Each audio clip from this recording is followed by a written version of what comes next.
الحمد لله رب العالمين والصلاة والسلام على سيد الأنبياء والمرسلين أما بعد فأعوذ بالله من الشيطان الرجيم بسم الله الرحمن الرحيم الصلاة والسلام عليك يا رسول الله وعلى آلك وأصحابك يا حبيب الله الصلاة والسلام عليك يا نبي الله وعلى آلك وأصحابك يا نور الله. My dear respected and Islamic brothers and viewers of Madani channel, I welcome you back to our program which goes by the name of Path to Paradise. Now, it is the 23rd of the blessed month of Ramadan, meaning it is possibly, today is the day of Jumu'ah, the day of Friday, and possibly the last Friday of Ramadan during this year. Now, this is something which I really want you to think about. That it's possible. May Allah subhanahu wa ta'ala grant us 30 days of Ramadan. But it's possible that next Friday it is not Ramadan, but the month of Shawwal begins.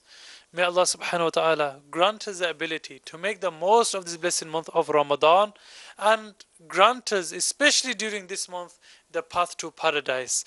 My dear respected brothers and viewers of Madani channel, the program is a path to paradise. Today we are going to talk about not the path to paradise, but today we are going to talk about paradise itself. Yes, today we will be inshallah speaking about the sifat, the attributes, the qualities of Jannah, the people of Jannah, how people shall live in Jannah, how people shall be spending their time in Jannah, and what are some of the bounties of Jannah. Yes, everything evolves around, or everything we do, although it should be only for the sake of Allah subhanahu wa ta'ala, but one of the reasons we do is for Jannah. The program is path to paradise, the path to Jannah. But what is this the path towards? Let's learn inshallah about Jannah today. But before that, let's listen to the recitation of the glorious Quran.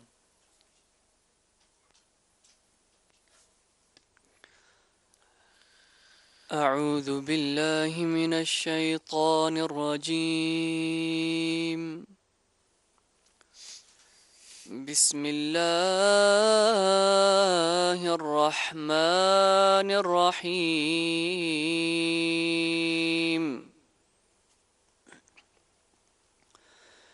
على سرر موضونة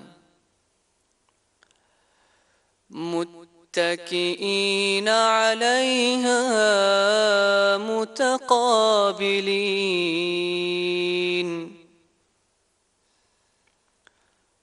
يطوف عليهم ولدان مخلدون بأكواب وأباريق وكأس من معين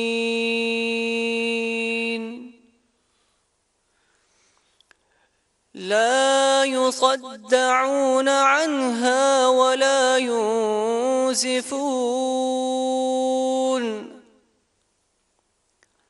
وفاكهة مما يتخيرون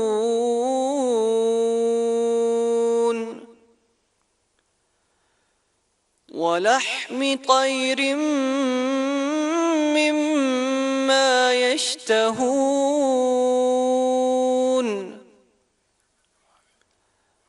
وحور عين كأمثال اللؤلؤ المكنون جزاء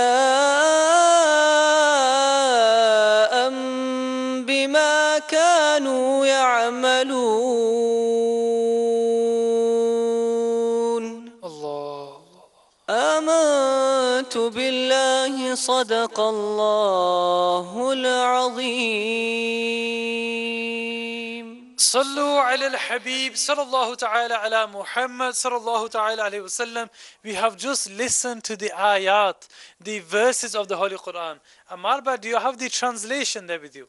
If you don't mind, can you read the translation? Because these ayat, if you are to ponder over them, yes, they are speaking about Jannah, but they are so beautiful. Just imagine, subhanAllah, may Allah subhanahu wa ta'ala grant us all Jannah. This is what we are doing. All of our actions throughout this month, which we are performing, may Allah subhanahu wa ta'ala accept these actions. Because we could just be here sitting and it could all be rejected. We could be doing it for the people, doing it for sure. May Allah subhanahu wa ta'ala grant me and all of us sincerity and accept all our actions. Let's listen to the translation of these verses of the Holy Quran. Subhanallah.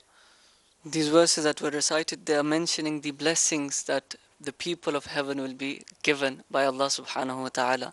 And this translation, this is, I think, Surah Al-Waqi'ah, verse 15 to 24 I've recited. And inshallah I'm going to be reading out the translation from Kanzul Iman. So it is stated that the dwellers of Jannah will be on thrones which are studded with diamonds and pearls. So diamonds and pearls, and they will be reclining on them, facing each other, surrounded by eternal youths, carrying bowls and pitchers and cups filled with flowing drinks, pure wine of Jannah before them. Their heads shall not ache with it, nor shall they lose their senses. And fruits that they may like, and meat of birds that they may wish, and gorgeous-eyed fair maidens like pearls safely hidden. Allahu Akbar. Sallu ala al-Habib sallallahu ta'ala ala Muhammad sallallahu ta'ala wa sallam. My dear respected brothers and viewers of Madani channel, alhamdulillah, we are all Muslims. We believe in Jannah, we believe in paradise, we believe in the fire of hell. It is from the integral beliefs of a mu'min for him to believe in these things, to have certainty about these things. Let's listen to the naat of the Prophet sallallahu ta'ala alayhi wa sallam. Sallallahu alayka ya Rasulallah wa sallam alayka ya Habiballah.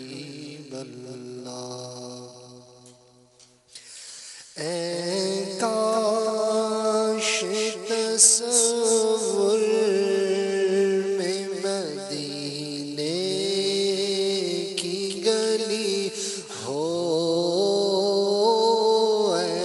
کاش تصور میں مدینے کی گلی ہو،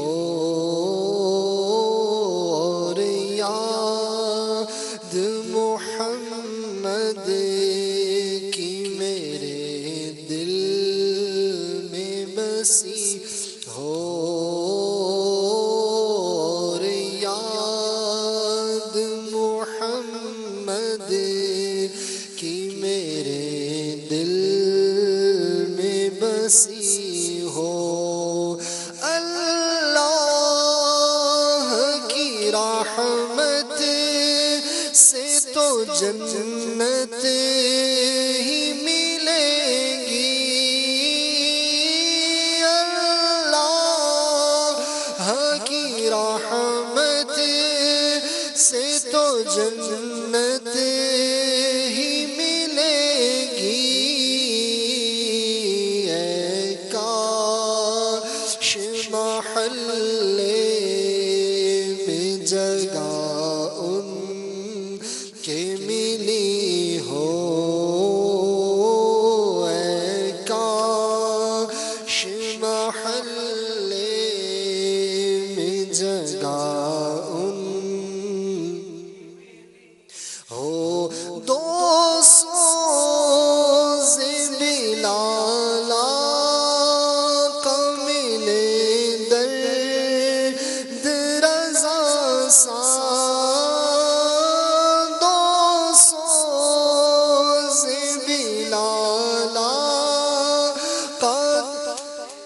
درد رضا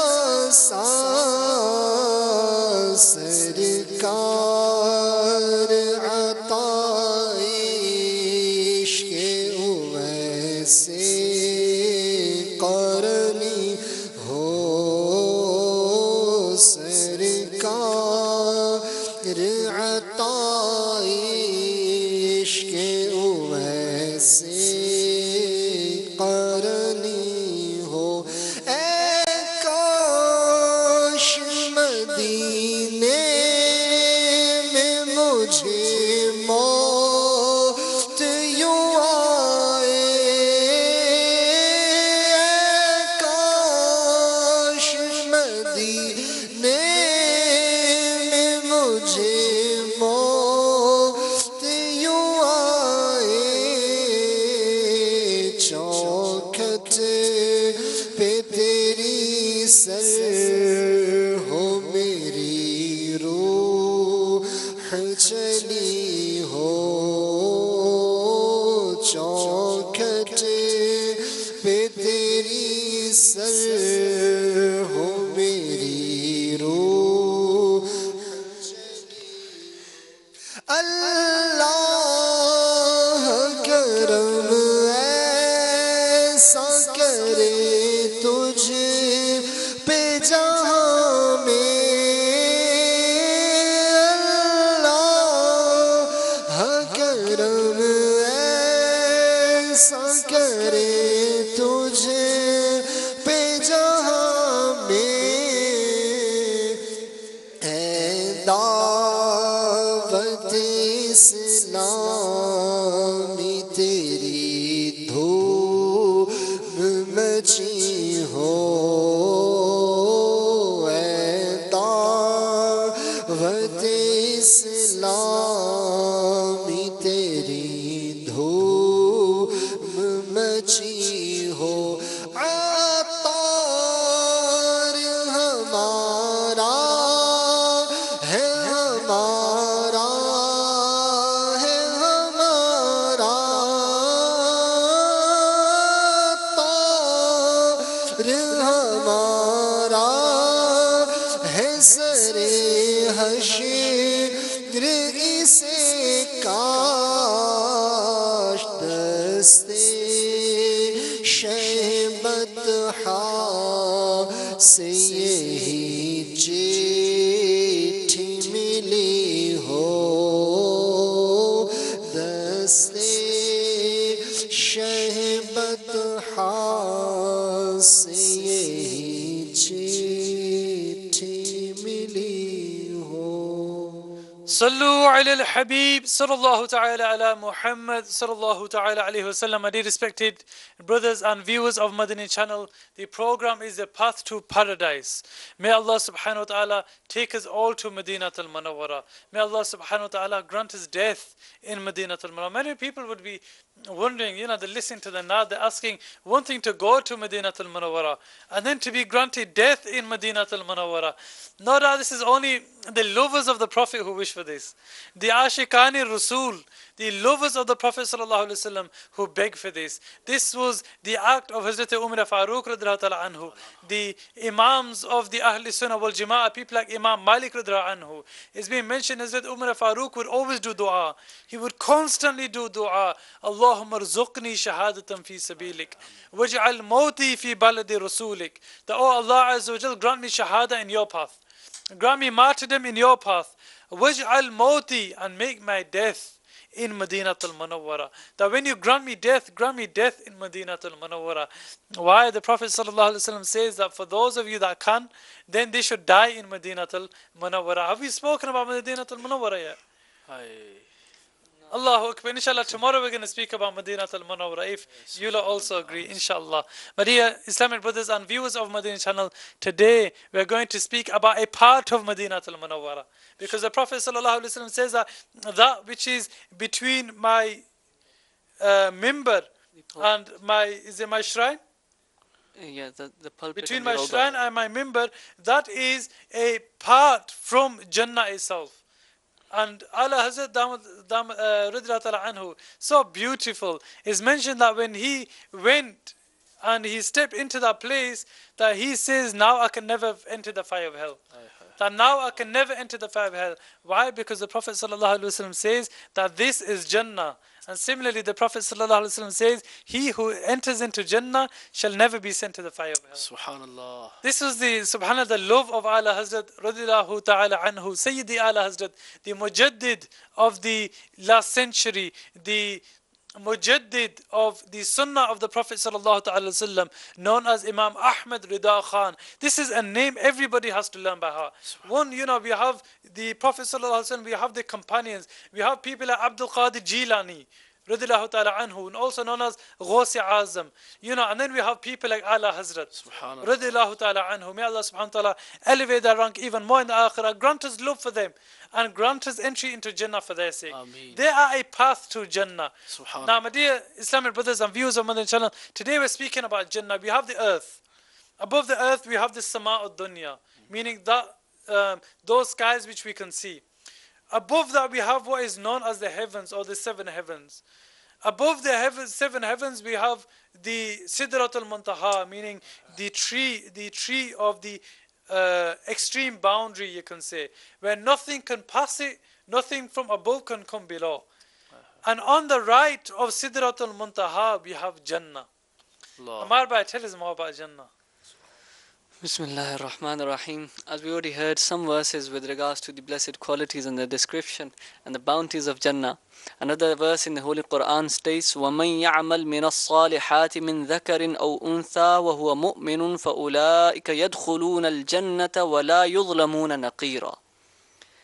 And whoever does virtuous deeds, good deeds, whether be it a man or a woman, and is a Muslim, then he will be admitted to paradise and they will not be wronged a bit, not even a slight bit. In the commentary of this verse, Hakim al-Ummat Allama Mufti Ahmad Yar Khan Naimi rahimahullah ta'ala, he has stated that be it a man or a woman, if he or she does good deeds according to his or her ability, and if he or she is a true believer with correct beliefs, then they would be rewarded with entry into Jannah. This will be their reward, and in the hereafter that they will be given and granted entry into Jannah. But the level that they attain in Jannah, the status that they attain in Jannah, the level in Jannah, that will be in accordance to their deeds. In accordance to the deeds that they perform, that's the level that they will obtain. Now, nobody will be oppressed in any way. Oppressed in any way meaning it's not like they will be, for example, somebody did more deeds, but he will be granted a lower level, and somebody did less deeds, but he will be granted a higher level. No injustice will take place, but each person will be granted a status in accordance with his deeds. Allah, Allah, Allah. Tawfiq Bhai, we always talk about Jannah, but we don't know much about Jannah itself. We just know there's some sort of place known as paradise, some sort of place known as Jannah. We all wish to go there. What's so beautiful about this place? SubhanAllah, Brother Shabazz, this topic itself, when you hear the name of Jannah, it brings sweetness in the heart, Allah, Iman, and refreshes your minds, Alhamdulillah. And there's no doubt Jannah is, our goal, our objective of life, inshallah. And why is this our goal? Inshallah, I will, if possible, if no one else mentions it before, I will try to say that later on, inshallah. But there's no doubt paradise, Jannat, is one of the great blessings of Allah for the mu'mineen, for the Muslims, for the believers. And it has been mentioned in one of the narration that Allah Almighty has prepared such bounties, such blessings, such favors in paradise that no man has seen, no man has heard, and no man has ever thought of. Allah, Allah. So this is something beyond our imagination, beyond our comprehension. Rizwan Bhai, anything else about Jannah? Bismillahir Rahmanir Rahim. First of all, I would like to mention an ayah of the Quran from Surah Al Imran, ayah number 133. Allah Tabarak wa Ta'ala says, A'udhu billahi minash shaitanir rajim, Bismillahir Rahmanir Rahim, وَسَارِعُوا إِلَى مَغْفِرَةٍ مِّن رَبِّكُمْ وَجَنَّةٍ عَرْضُهَا السَّمَاوَاتُ وَالْأَرْضُ أُعِدَّتْ لِلْمُتَّقِينَ. Translation from Kanzul Iman: and run towards the forgiveness of your Lord, and to such a paradise whose width covers all heavens and earth, is already prepared for those who are pious. Subhanallah. Now imagine the width of the Jannah. It covers the heavens and the earth. Such a huge place Allah Tabarak wa Ta'ala has kept. For whom Allah Ta'ala has kept? For the pious ones. And Allah Tabarak wa Ta'ala say, وَسَارِعُوا إِلَى مَغْفِرَةٍ. right? Just run towards the maghfirah of Allah Tabarak wa Ta'ala. Make tawbah through good amal. That's why, mashallah, we're doing this beautiful program, Path to Paradise, that we try to encourage brothers and viewers of Madani channel so they can do good amal, amal salihah, good actions, so they can run towards the Jannah which Allah Tabarak wa Ta'ala has prepared for the pious ones, and whose width that covers the heavens and the skies. Subhanallah, so Jannah is something which is huge, Subhanallah. no doubt about it. But Amar Bhai, what's in Jannah? Bismillah ar-Rahman ar-Rahim. MashaAllah, the bounties of Jannah that are described, Jannah, firstly you have to realize, as Rizwan Bhai just mentioned, that Jannah in itself is very vast and huge. One narration of the Prophet ﷺ, it states that in paradise there are 100 levels. 100 levels. And the distance between each level is like the skies and the earth, the heavens and the earth. And Al-Firdaus is the highest level. Al-Firdaus, what we say Jannatul Firdaus in our normal speech. So Al-Firdaus is the highest level. And from it, 4 rivers of Jannah are made to flow forth. So we hear, and inshallah we will later on hear most likely the bounties of paradise. So there are 4 rivers that flow in Jannah. And from each one of these 4 rivers, a stream flows to each and every house. Subhanallah. Just imagine these blessings. So Meaning, Ammar Bhai, and in fact this is mentioned about the Hawd of the Prophet ﷺ, known as Inna a'ataynaka al-Kawthar, that Ya Rasulullah, the O Prophet, we have granted you al-Kawthar. Kawthar is that Hawd. It's like you could say a lake, or, well, obviously we can't imagine it, but we can just say like. And it is from this that we have the rivers. And it is from these rivers that everybody drinks. Meaning everybody drinks from the sadaqah of the Prophet sallallahu alaihi wasallam. Subhanallah. So the Prophet sallallahu alaihi wasallam, he says that the highest level is Al-Firdaus. And from it, the 4 rivers of Jannah are made to flow forth. And there is a sky over it. When you ask Allah, ask Him for Al-Firdaus. When we make dua in the court of Allah subhanahu wa ta'ala and we say that, Ya Allah subhanahu wa ta'ala, grant me paradise, grant me Jannah. So don't just ask for Jannah. The mercy of Allah subhanahu wa ta'ala is vast.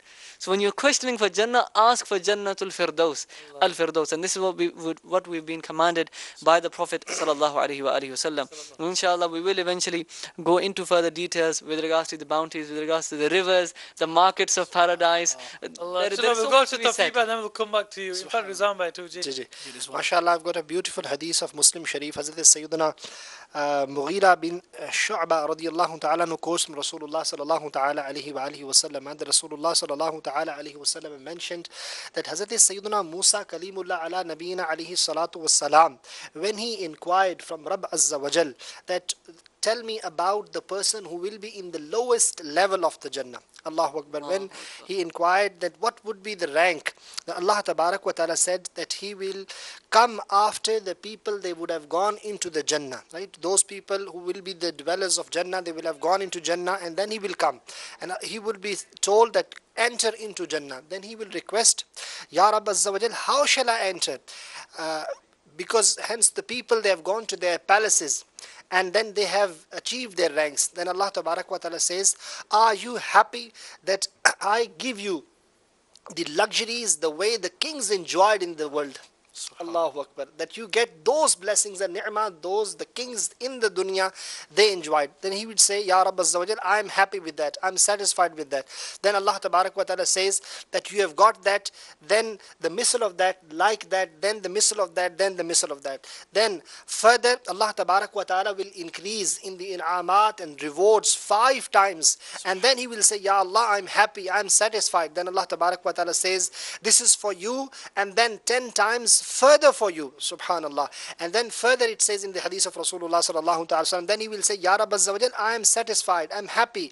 Then Sayyidina Musa Kalimullah ala nabiyina alayhi salatu was salam, he inquired that what is the rank and what is the daraja of the person who will be at the highest level in the Jannah. Allahu Akbar. Then Allah Tabarak wa Ta'ala said, these people have got izzah and karama, right? Allah Tabarak wa Ta'ala has given them the shan, and not only this, that subhanallah, they will enjoy the ni'mas, right? The summary of the hadith is they will enjoy the ni'mah, the ni'mah or the blessings which no eye has ever seen, no ear has ever heard of it, and like any of the person has not even thought of that, right? The thought in the mind or the heart has not been thought for those ni'mahs. So it means that the ni'mahs of Allah Tabarak wa Ta'ala has kept for the people, inshallah, for the pious people, they will go to Jannah, that no eyes has seen, no ear has heard, not even a guman or thought has been thought about those ni'mas. So that will be, subhanallah, something we will go there and enjoy, inshallah. My dear Islamic brothers and viewers of Madani channel, the program is Path to Paradise. There is a number displayed upon the screen.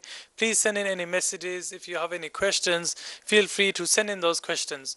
Now, I was just thinking, Ammar Bhai, that, those verses of the Quran which you mentioned about, we shall have wine in Jannah. But this is not now, the wine we have in this world. Why the wine we find in this world, it intoxicates you. It causes or it veils your intellect. Whereas the wine of Jannah will be, so subhanAllah, its taste is not of something else. Its smell will be totally something else that we cannot imagine. Imagine how beautiful that must be. So what good is it drinking wine or alcohol in this world? If this world is short, if this world is transitory, is just, very short, and we're going to die at any moment, none of us, everybody I'm speaking to out there understands that life is short. Even if you're 100 years old, he'll still think life is short. Even if you've lived 100. And how many people live to see 100? Nobody nowadays. No. But even for that person who lives 100, let's just say there's somebody who lived 100, up to the age of 100. And now we find that hundreds of years ago they died. Subhanallah. Or thousands of years ago they died. Those people that lived to 100. Allah. So what is life on this world? It is nothing. Why drink alcohol when we will be given a better, you can say alcohol, I don't know if alcohol is the correct word to use for Jannah. No. But wine, when we will be granted better wine in Jannah. Why commit sins in this world when we have things, such as Jannah to look forward to? If there is any viewer who has this bad habit, who drinks alcohol or he gets intoxicated through different means of drinks that are available out there, then we really, give this strong message to you. Stop this, refrain from this type of intoxication, and inshallah, with the mercy of Allah, if Allah, gives us death with iman, then with the mercy of Allah we will have a pure drink of wine, inshallah, in paradise. Subhanallah. Now, Ammar Bhai, this is for everyone really. We're always thinking about Jannah. So do you know when we do go to Jannah, how will it be for a person? Now, we've spoken about Jannah itself. In fact, there's a bit more I want to ask you about Jannah in regard to what is Jannah made of? Allahu Akbar. Allah. Can you answer that? We'll get started with that, inshallah. In Jannah, one narration it states that in Jannah there are various palaces made of gems, and such gems which are clearly transparent, that in the inside can be seen from the outside, and the outside can be seen from the inside. And then the walls of Jannah, they are built of bricks made of gold and silver. Subhanallah. And the mortar, you could say the cement in that sense, is of musk. And then another narration says that one brick of the garden of Jannah is made of gold, one brick is made of silver, and the soil is saffron, and its pebbles are pearls and rubies. Just bring this picture into your mind. To get a good idea of this, just look at the worldly forms of these things. A pearl, a ruby, and these materials that looks so nice. Such amazing and beautiful texture and just a beautiful feel. And this is a worldly form. And whenever we hear about the blessings of paradise, this is just a comparison to make us understand. I just wanted, yeah, exactly. And we will be even imagining it, but I tell you, whatever you're imagining, it is millions of times better than that as well. SubhanAllah. Shall I tell you one other thing? Something you've missed out. Something which may not have come to your mind. Is that wherever you go in Jannah, whatever palace you see in Jannah, whatever room you see in Jannah, it will have something written there. The blessed name of Muhammad Subhanallah. Hazrat Adam alayhi salam. Him when he was giving his advice to his son, He says, وَإِنَّ رَبِّي أَسْكَنَنِ الْجَنَّةِ فَلَمْ أَرَى فِي جَنَّةٍ مَوْضِعًا إِلَّا اسْمَ مُحَمَّدٍ مَكْتُوبٌ عَلَيْهِ. Subhanallah. He says, وَلَمْ أَرَى فِيهَا قَصْرًا وَلَا غُرْفَةً إِلَّا اسْمَ مُحَمَّدٍ مَكْتُوبًا. As Adam alayhi salam says that when Allah subhanahu wa ta'ala made me live in Jannah, then I did not see any palace except that the name Muhammad was written there. Subhanallah. Any room except that the name Muhammad was written there. I did not see any place except that the name Muhammad was written there. وَبَيْنَ أَعْيُنِ الْمَلَائِكَةِ, even between the eyes of the malaika. وَعَلَى شَجْرَةِ التُّوبَةِ وَرَقَةِ شَجْرَةِ التُّوبَةِ, upon the leaves of all the trees of Jannah, of the Shajara Tuba, all the leaves of the trees of bliss, of the tree of the Sidratul Muntaha. Everywhere it says the name Muhammad. Allah. Which means what? Don't when somebody gives somebody else a gift, what do? They write the name on it, and then they give it to them. Allah. मैं तो मालिक ही कहूँगा कि वो मालिक के हबीब, यानी महबूब और मुहिब में नहीं मेरा तेरा. That, Ya Rasulullah sallallahu alaihi wasallam, I will continue to call you the master. Why? Because you are the beloved of the master. And between the lover and the beloved, there is no this is mine and this is no, and this is yours, this is all for you. Subhanallah, a beautiful narration that comes to my mind. Our beloved Prophet sallallahu ta'ala alayhi wasallam is reported to have said, whoever loves me will be with me in paradise. Allah, Allah. Allahu Akbar. What a great message from the Prophet sallallahu alayhi wasallam. If you want to attain paradise, then love me. How do you love the Prophet sallallahu alaihi wasallam? Man ahabba sunnati faqad ahabbani. Subhanallah. He who loves my my sunnah, sunnah, he loves me. Allah continue translating. Wa man ahabbani, and he who loves me, Whoever loves me and will be with me in paradise. kana ma'iya fil jannah. Subhanallah. Jazakallah khairat. Tawfiq bhai for that brilliant translation. Rizwan bhai, coming to you. Ji, mashallah, you're talking about the blessings given in the Jannah. Subhanallah, it has been mentioned in Bahari Shariat that there will be different foods they will be given to the people who will be eating in the Jannah, and whatever they would wish, that will come in front of them. Subhanallah. For example, if they will see any bird flying and they wanted that bird to eat, okay, that will come roasted in front of them and they will eat for it. Subhanallah. Subhanallah. In fact, it's mentioned about that too. That, for example, somebody sees a bird flying in Jannah, and they're thinking, I feel like eating that. Sometimes even see something like, I feel like that. Just the thought crosses their mind, and that's it, it's in front of you. And he said that one side, the way you said, was fried, and the other side was? Yeah, roasted. Roasted. Yeah. Something along these lines, subhanAllah. But then he's thinking, that bird, it looks quite beautiful when it was flying in the sky. Again, that same bird is flying in the sky. This is Jannah, Allah. Subhanallah. Subhanallah. Amar bhai, if there's anything else you would like to say about Jannah before I do ask any question. And adding on to what Rizwan bhai said, in terms of when a person is desiring water, Subhanallah. then jugs will appear in his hands, and it'll contain just the right mixture of milk, wine and honey and water. All of these four mixed just the right amount, and the amount that in that jug will be exactly according to the desire of the person, as much as he wanted, exactly, not a drop more, not a drop less. And this will come into his hands, and then he will, once he's drank it, after this these things will disappear. But eating, drinking, now in the world when we eat something, and digestion, obviously that's, we need to relieve ourselves, and also burps, the belching and burping, that causes an unpleasant smell, you could say. Especially if somebody is close to us, we try to, as good manners, make sure we don't burp, or we at least we don't, we do it in such a way that the stench doesn't reach them. But in heaven, the digestion, when the food is digested, this will produce a burp, a belch, which will be fragrant, which will smell beautiful. And then the perspiration, when a person sweats in heaven, that will smell like that of musk. I will give a smell like that of musk. SubhanAllah, people would be asking that, if you are to be given so much food, then how is the food going to be released?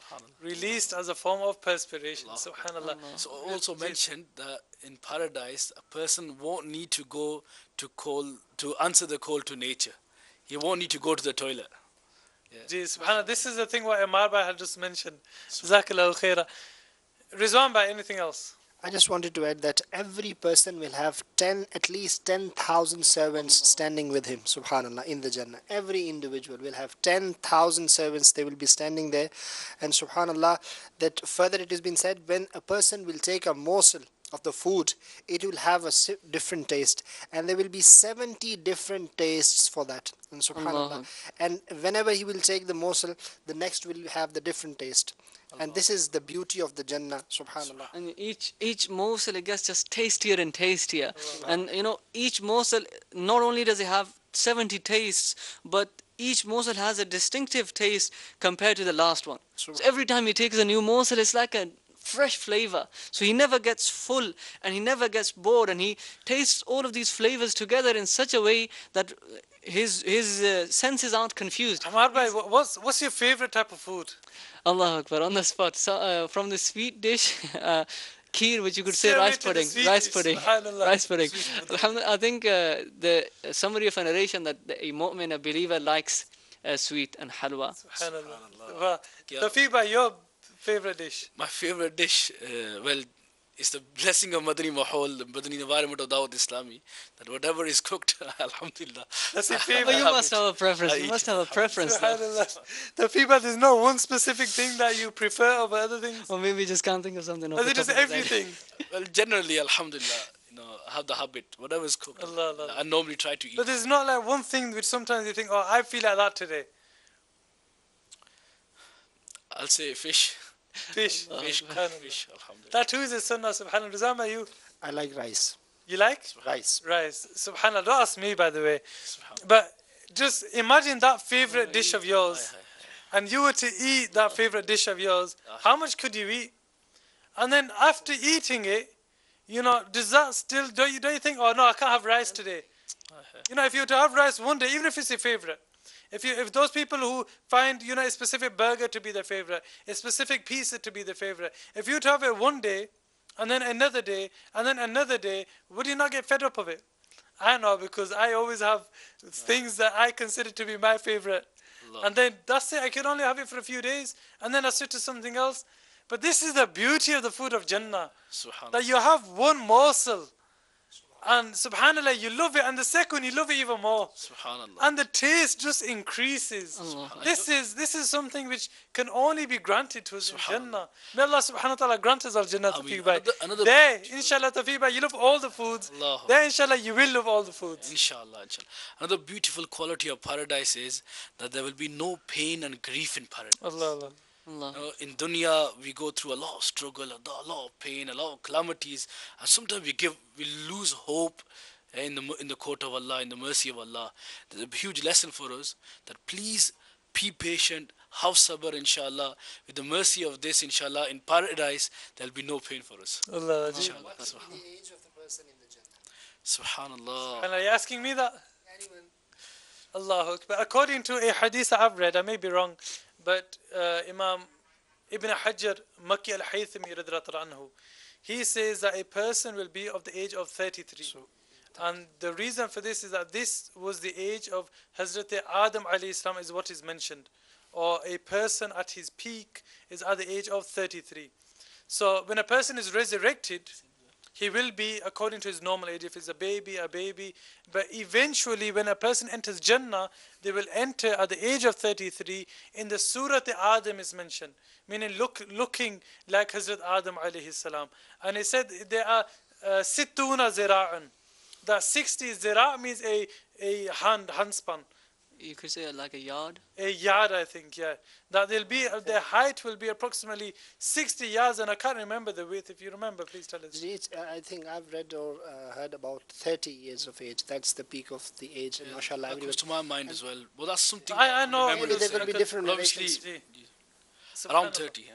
Gigi. Inshallah. And I think there is another beautiful waqia of that. The lady came to the court of Rasulullah sallallahu alaihi wasallam. The old lady was there, isn't it? And she said that, will I go to Jannah? Rasulullah sallallahu alaihi wasallam said, no, you will not go to Jannah. She was upset. And then she came, she was upset. Then she was told that no, because you will go in the Jannah in the form of youth. Like you will be young when you will go, because old people will not go to Jannah. So it's They just will go to Jannah, And but they whoever won't be old. enters paradise will always remain fresh Allah. and will never look drowsy.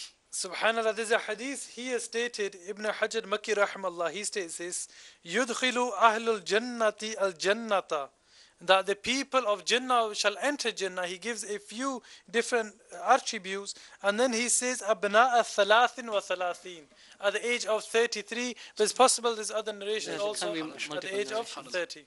A person who enters paradise will always remain fresh. Subhanallah. Taro taza is the word used in Urdu Taro taza language, in Urdu. and he will never look drowsy. Murjai is something that, you know, when a flower is dead, Fatigue, tired, tired. Even there's He will no not have tiredness, yeah, or drowsiness in paradise. And similarly, it is mentioned, his clothes will not get old, yeah, and he will always remain young, youth. He will not Subhanallah, become an old person or weak person. Subhanallah. These are the beauties of paradise that we have learnt. And it is important for us to act upon the commandments of Allah Almighty. Follow His orders, follow His commandments, follow the teachings of Quran, follow the Sunnah of the Prophet Sallallahu Alaihi Wasallam. Inshallah, with the mercy of Allah, we will enter paradise. Inshallah. We should have this Yes, hope. that's very important. should Jazakallah have for this saying hope. that, Tawfiq Bhai. That by the mercy of Allah subhanahu wa ta'ala, because the amount Allah subhanahu wa ta'ala has given us in this world, it is not due to our deeds that we shall enter Jannah, but only by the mercy of Allah subhanahu wa ta'ala. Ya Allah Azza wa Jal, grant us, all our viewers, all the Muslims around the entire world, Ya Allah, first grant us unity, grant Muslims peace and tranquility. Those who are suffering from illnesses and difficulties, grant them shifa. Make these difficulties a means of their happiness in the akhirah. And Ya Allah, through your mercy, grant us all Jannah. Ameen, ameen. And this is especially during these last 10 days of Ramadan. It is the 23rd of Ramadan. We need to really think about this. It's the 23rd of Ramadan. These last 10 days are the last 10 days to gain salvation from the fire of hell, to gain protection from the fire of hell. Let's really just do not sometimes we're shy in front of other people. Then just go to, in fact, many of us will be sleeping after this. Go to your rooms and just do dua on your own. Try to beg Allah subhanahu wa ta'ala, Ya Allah, grant us all Jannah. Please do dua for me. Do dua for the Mubalighin here. Do dua for Amir Ali Sunnat. If it wasn't because of him, we wouldn't have, we wouldn't be speaking to you. Do dua for Dawat Islami, the amount of work Dawat Islami is doing. Whenever you hear about it, always say, MashaAllah. Do dua that, Allah subhanahu wa ta'ala grants us all the ability to do more work for Dawat Islami. Ameen. Today, really Tawfiq, but it is Dawat Islami that's teaching us, we're here because of Dawat Islami. Alhamdulillah, we're asking for Jannah. We are here asking for Jannah because of Dawat Islami. And it's true, it's the beautiful environment, the mindset that Dawud Sami gives us. It puts us on the track to paradise. It gives us the energy to keep, continuity in good deeds and stay away from bad things. Inshallah, you will enter paradise. This mindset, this soch, this focus has been given through the mercy of the beautiful environment of Dawat Islami.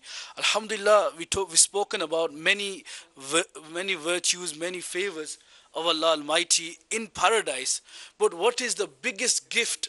What is the biggest favor of Allah in paradise? Allah, you're asking me again. Allahu Akbar. Go on, I'll let you tell him. Subhanallah, the biggest favor, the biggest gift from our Rabb, our Creator, in paradise will be that He will bless His people, the people who will enter paradise. He will give them the opportunity to behold Himself, to do the ziyarat of Allah, to see Allah Almighty. We will be able to see, inshallah, with the mercy of Allah, we will enter paradise, inshallah, through the mediums and the wasila of the pious people, the scholars, inshallah, through the wasila of the Prophet sallallahu alaihi wasallam. We will enter paradise, inshallah, and then we will have that beautiful opportunity as well. Meaning to everybody, the ziyarat of our own Creator, our Rabb, inshallah. inshallah, meaning everyone shall be able to see Allah subhanahu wa ta'ala. Allah Akbar. And this brings a beautiful narration mentioned in Sunan Tirmizi, that the Jannati with the lowest rank, is that the one that you were planning on? is this okay? The Continue. Jannati with the lowest rank is the one who will look at his gardens that he's been granted, Allah. and his wives and his bounties, his servants and his thrones, and he will look at them, and he will look at them for a distance of 1,000 years. This is how much he has been granted. And the noblest amongst them The highest ranked amongst them is that who will be privileged to see Allah subhanahu wa ta'ala each morning and evening. Allah. So there will be, in terms of frequency and the amount of times, how regularly people are blessed with the ziyarah and with this manifestation of Allah subhanahu wa ta'ala will depend upon their ranks. So somebody might see him once a week, and then there are those that see him in the morning and the evening as well. So This is beautiful. Like just a vision, meaning just seeing Allah subhanahu wa ta'ala. The Prophet ﷺ, after mashallah what you have mentioned, this is a long hadith. Then the Prophet ﷺ says that فَيَنْظُرُونَ إِلَيْهِ, that when the people shall see Allah subhanahu wa ta'ala, فَوَالَّذِي نَفْسِي بِيَدِهِ, the Prophet ﷺ swears an oath. The Prophet ﷺ swears by Allah subhanahu wa ta'ala. He says, مَا أَعْطَاهُمْ شَيْئًا أَحَبَّ إِلَيْهِمْ مِنَ النَّذْرِ إِلَيْهِ. He says that people shall look, they shall be taken aback by Jannah itself. And then when they see Allah subhanahu wa ta'ala, they will all swear and they will be amazed that just this vision of Allah subhanahu wa ta'ala is better than everything else. Now this is something only the Prophet sallallahu alaihi wasallam has been granted being awake during the world, in the world. Meaning it is only on the night of Mi'raj, and this Mi'raj was limited to the Prophet sallallahu alaihi wasallam. Even Hazrat Musa alayhi salam, in terms of being awake in consciousness, has never seen Allah subhanahu wa ta'ala. This was specific for the Prophet sallallahu alaihi wasallam, but it is meaning generic for all those individuals of Jannah. Insha'Allah azza wa, some will get to see Allah subhanahu wa ta'ala twice a day, some once a week on a Friday. Subhanallah, you want to carry on. My dear Islamic brothers, but just Allah, I don't know what to say. A saying that comes to my mind, some people ask questions, how does Allah look like? Yeah, how can you describe Allah, the Creator? لا تفكروا في الله بل تفكروا في خلق الله. Do not ever contemplate in Allah subhanahu wa ta'ala, about Allah subhanahu wa ta'ala. Whatever your mind thinks, لم تبلغه, you can never reach or you can never comprehend the Zat of Allah subhanahu wa ta'ala. So do not bother to try to imagine what Allah subhanahu wa ta'ala looks like or anything like this. We have been prohibited, we have been forbidden. But the scholars say تفكروا في خلق الله. You should contemplate about the creation of Allah subhanahu wa ta'ala. How beautiful is the creation of Allah answers subhanahu wa that ta'ala. scholars give when someone asks them, how does Allah look? How can you describe Allah? They reply that inshallah we will see Him and we will know then. Subhanallah, and then we'll tell you inshallah azza wa. It's Surah Mulk. Allah. تبارك الذي بيده الملك وهو على كل شيء قدير الذي خلق الموت والحياة ليبلوكم أيكم أحسن عملا وهو العزيز الغفور الذي خلق سبع سماوات طباقا. It is He who has created the 7 samawat, the heavens, one over the other. What's after that? ما ترى في خلق الرحمن من تفاوت فارجع البصر هل ترى من فطور. Just take a look. ثم ارجع البصر. Look again. Subhanallah. That look again, your eyes will drop back, you will fall tired, be admiring the beauty of the skies. Some people tell you that, when we come to Pakistan, when we go abroad and there's no lights in the city, we look at the stars, and I myself have experienced this. You just look and you're looking into the sky at night and you see all the stars. You don't get to see these in cities, but more in villages when there's no light. And you are amazed and you're taken aback by the beauty of the stars. That's just what you can see. And you think, how beautiful is this? Subhanallah. Really. So think about the creation, and this is what we've seen. What about all the oceans we've not discovered? What about, the rest of the planets we've not discovered? Yes, by contemplating over these, why? One is a khaliq, one is a khalq. No doubt, if this is the beauty of the khalq, the creation, imagine how beautiful the khaliq shall be. No. But Islamic brother, I'm sorry Ammar Bhai, I'm going to have to cut you short there. I've said the last words. We have to move to our next segment, which is the story from the Holy Quran. Ammar Bhai. Inshallah, today we will listen to some of the miracles of Sayyidina Isa ala Nabina alayhi salatu wasalam, which are mentioned. And this is a sermon which he delivered to the Bani Israel at that time. And this is mentioned in the Holy Quran in Surah Al Imran, verse 49.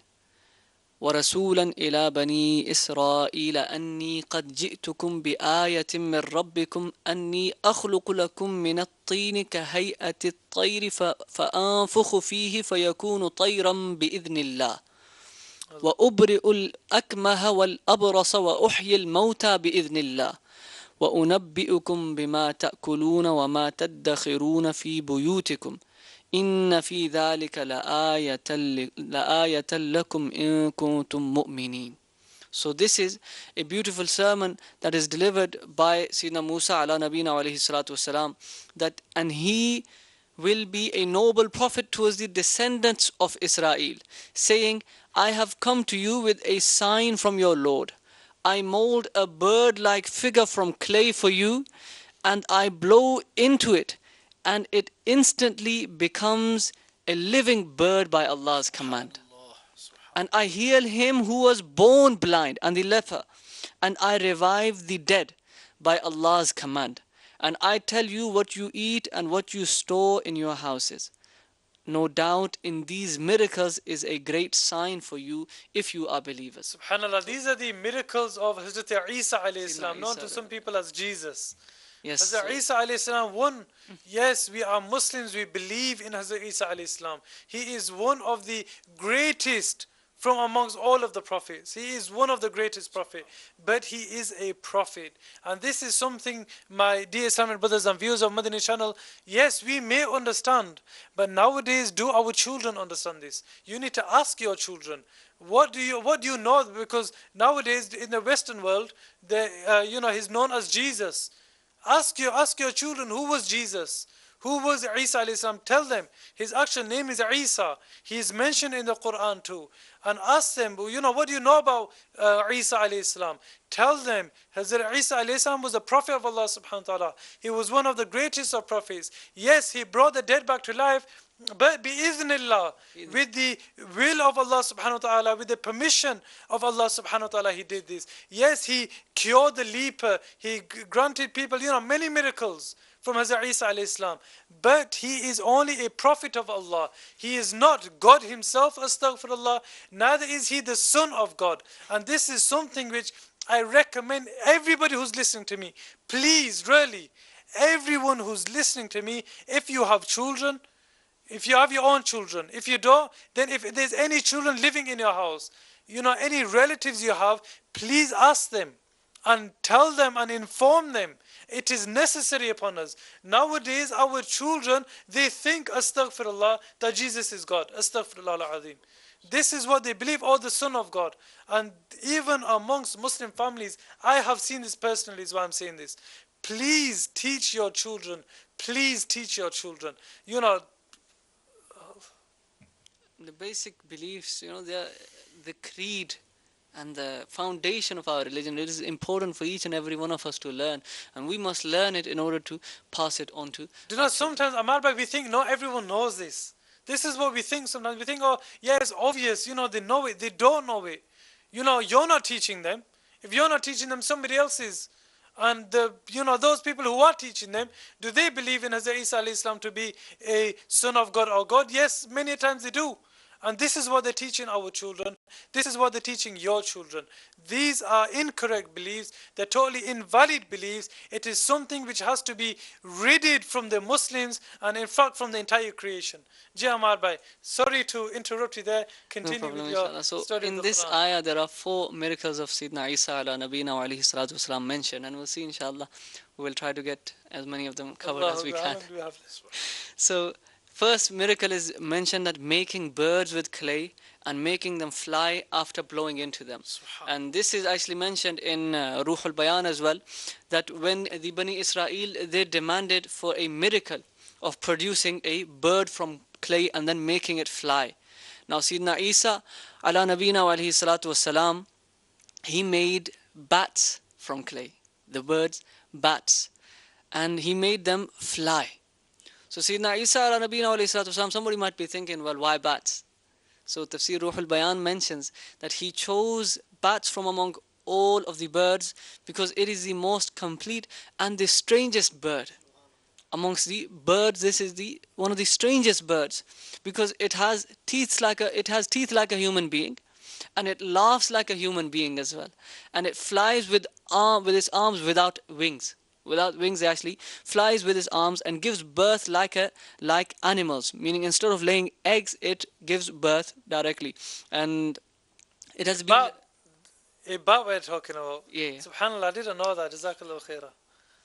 Allah. And it has been reported that as long as the Bani Israel would watch these bats, they would continue to fly. But then when they would disappear from their sight, they would drop dead again. So why was this? This was to differentiate and make sure there is a difference maintained between the creation of Allah subhanahu wa ta'ala and those bats that Sayyidina Isa ala nabiyina alayhi salatu wasalam had created, had made, he had created and he'd blown life into them through the will of Allah subhanahu wa ta'ala, through the permission and the power that was granted to him by Allah subhanahu wa ta'ala. And then the second miracle that is mentioned is curing the innate blind, the person who was born blind, a person who was born blind, or he was inflicted with leprosy. So it is reported that by the virtue of the supplication, the dua of Sayyidina Isa ala nabina alayhi salatu wasalam, 50 blind men and those that were inflicted with leprosy were cured in a single day. In a single day. And what was the condition? Based on the condition that they would embrace faith and they would accept Islam, they would embrace Islam. Now, the resurrection of the dead, that's the third miracle that is mentioned, that Sayyidina Isa ala nabiyina alayhi salatu wasalam would resurrect the dead through the power that was granted to him by Allah subhanahu wa ta'ala. So it has been reported that Sayyidina Isa ala nabiyina alayhi salatu wasalam resurrected 4 people. And the first one was his own friend Azar, and the second was son of an old lady, and the third was a daughter of a tax collector, and then the fourth one was Sayyidina Sam bin Nuh, the son of Sayyidina Nuh ala nabina alayhi salatu wasalam. So Azar, he was a devoted friend of Sayyidina Isa ala nabina alayhi salatu wasalam.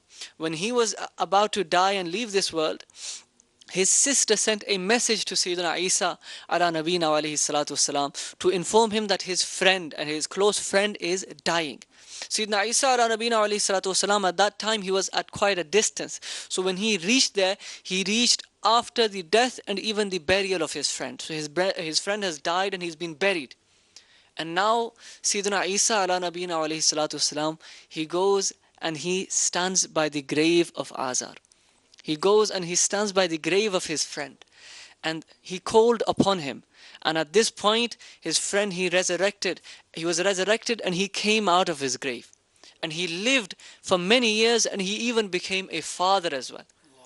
Likewise, Sayyidina Isa ala nabina alayhi salatu wasalam, once the son of an old lady had died, and people were carrying his funeral, and they were carrying him for burial, to bury him. And through the supplication and the dua of Sayyidina Isa ala nabina alayhi salatu wasalam, this son of an old lady, he came back to life. He got up, he dressed up, and he brought his deathbed back as well to his house. And he lived for many years, and he also became a father. The third person that Sayyidina Isa ala nabina alayhi salatu wasalam revived was the daughter of a tax collector who had died. And she was resurrected after 1 day of her death by the virtue of the dua of Sayyidina Isa ala nabina alayhi salatu wasalam. And she lived for many days as well, and also bore several children. She had several children as well. Now, after the resurrection of these 3 people, some people from the Bani Israel started to say, well, these people weren't actually dead. They just fainted, they just passed out, they were just unconscious. And now they've just gotten up, they feel fine and they've gotten up, and that's why they seem to have come back to life, but they weren't really dead. That was their claim. So to abolish and demolish this claim totally, Sayyidina Isa ala nabina alayhi salatu wasalam, he says that 4,000 years have passed since the apparent demise of Sayyidina Sam bin Nuh alayhi salatu wasalam. So take me to his grave and I will resurrect him by the command of Allah Azza wa Jal. So just to demolish the objections that the Bani Israel are now starting to put forward. So Sayyidina Isa ala Nabina alayhi salatu wasalam, he invoked the Ism Azam beside the grave of Sayyidina Sam bin Nuh ala Nabina alayhi salatu wasalam. And he was Sayyidina Sam bin Nuh alayhi salatu wasalam, and he was resurrected straight away. Straight away after this action of Sayyidina Isa ala Nabina alayhi salatu wasalam. And he alayhi salam, he came out of his grave and inquired worryingly, has the hour of judgment reached? And after this, he alayhi salatu wasalam, he embraced faith in Sayyidina Isa alayhi salam, and he then passed away and he departed from this world after a short time. So these were the four people that Sayyidina Isa ala Nabina alayhi salatu wasalam had resurrected after their passing away. And we actually heard the story in terms of what they store at their houses. We heard it in our other program, where basically Sayyidina Isa alayhi salatu wasalam would inform his students and the children that so and so has been prepared for you at your house. But Islamic brothers and viewers of Madani channel, I don't have time to go through each one, but every miracle which was granted to any other prophet was also granted to Rasulullah sallallahu alaihi wasallam. And I would like to leave you on a saying of Imam Yusuf ibn Ismail Udra'an. He says that that the noble or the greatest of the ulama, the imams, like Imam Fakhruddin al-Razi, Imam Ibn Hajar radiallahu anhuma, and others, they all say explicitly بأن فضل سائر الرسل والأنبياء, in that the specialities of every single messenger or prophet لو اجتمعت في واحد, if it was all to be gathered into one, وقيمت بفضائله, and it was to be compared to the fazail, to the greatness of the Prophet sallallahu alaihi wasallam, لرجحت فضائله عليها, then the fadail of the Prophet sallallahu alaihi wasallam would outweigh the rest. Meaning the Prophet ﷺ was granted every miracle, whatever bounty any other Prophet was granted, it was granted to the Prophet ﷺ also. My dear Islamic brothers, the Prophet ﷺ is the greatest of mankind. Let's continue to recite durood upon him. Do not forget that it is the 23rd of Ramadan, and there was a time when we were saying it is already the 9th, it is already the 10th, and there will be a time when inshallah, if we are alive, or maybe inshallah we will be granted death before that, inshallah. But if we are not, then there will be a time when we will say that it is the 29th. But Islamic brothers, please make the most of it. Recite the Holy Quran. For now, continue to send durood upon the Prophet. Sallu ala al-Habib sallallahu ta'ala ala Muhammad sallallahu ta'ala alayhi wa ala alihi wa sallam.